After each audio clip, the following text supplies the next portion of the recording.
pasakojo istoriją, kai jis važiavo automobiliu su savo sūnumi ir sūnui sakė, buvo gal apie 10 metų, jisai sėdėjo gale, paklausė. Tėtis sako, noriu užduoti klausimą. Jisai prisislinko arčiau ir paklausė. Sako, o ką reiškia būti ištikimu ar patikimu vyru? Labai svarbus klausimas.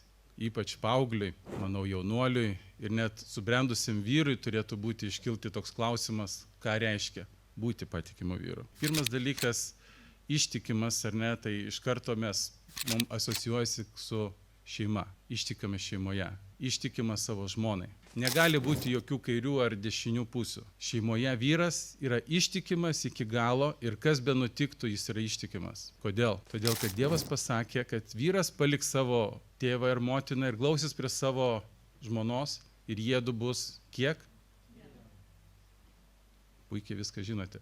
O jeigu yra viena, jeigu turite, tarkime, obolį ir paskui norėtumėte jį padalinti, ar išeis padalinti obolį? Bus padalintas obolys. Bet jeigu norime, kad jisai būtų cielas, nelabai išeis iš vieno padaryti du, ar ne? Taigi Dievas sujungia mus tam, kad mes būtume viena.